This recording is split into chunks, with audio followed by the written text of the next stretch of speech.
Anjanae chases Rahu away. Baby Anjanae thought the sun was actually some delicious fruit. He was fascinated by its size. I should get that yummy fruit. If I eat it, then I would not be hungry for a long time, he thought. He quickly jumped into the sky and rushed towards the sun. As he was near the sun, Anjanae suddenly saw a very large head of a demon heading to gobble up the sun. He got very angry. I cannot allow somebody else to steal the fruit that I wish to eat, he thought. It was the hour of solar eclipse. Legend has it that the sun god had exposed the true identity of demon Rahu during the churning of the Milky Ocean. Since then, Rahu swallows the sun now and then as revenge, thereby causing solar eclipse. Unaware of this fact, Anjanae heaved and pushed away demon Rahu before he could go to grab his fruit. Anjanae races towards the sun. A fierce fight began between Rahu and Anjanae. But Rahu was no match to Anjanae's strength and was beaten up badly. Rahu scampered away to Lord Indra. Even though Indra was Rahu's enemy, yet he was his only recourse against such a powerful child. On hearing about the child, Indra himself was anxious. If this child gobbles up the sun, then I would be his next victim, he mused. Indra immediately mounted Airavat and rushed towards the sun. At the same time, the sun god, Surya, got worried when he saw Anjanae approaching him. Surya started yelling, "Stop, child! You will hurt yourself. Don't come any nearer."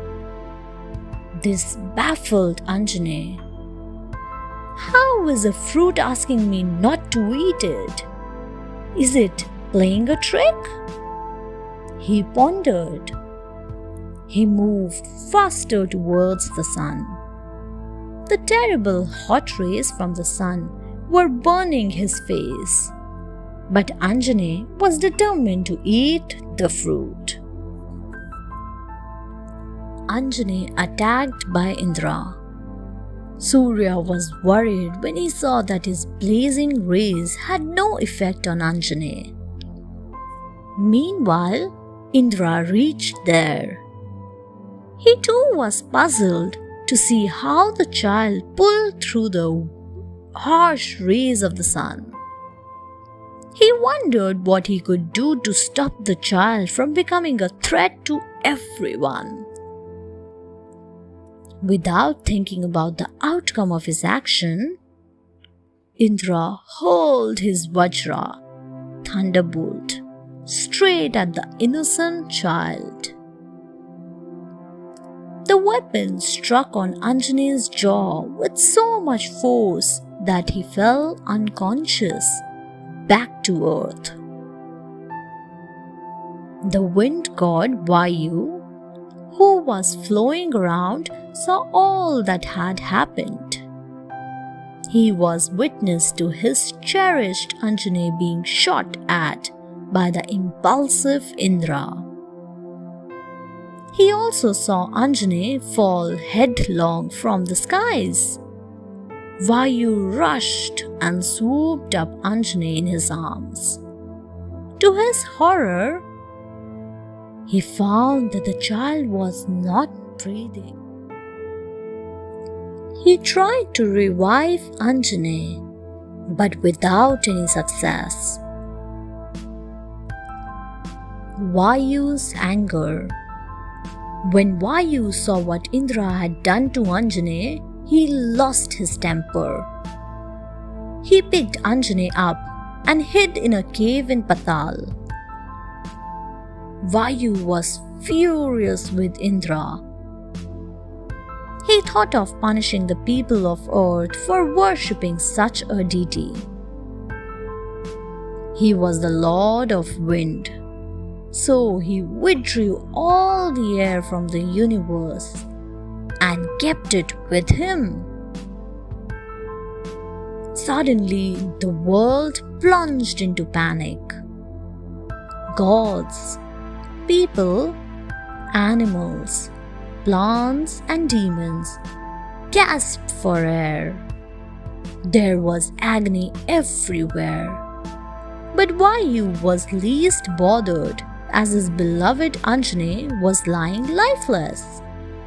People on earth prayed to Brahma to save them from this catastrophe.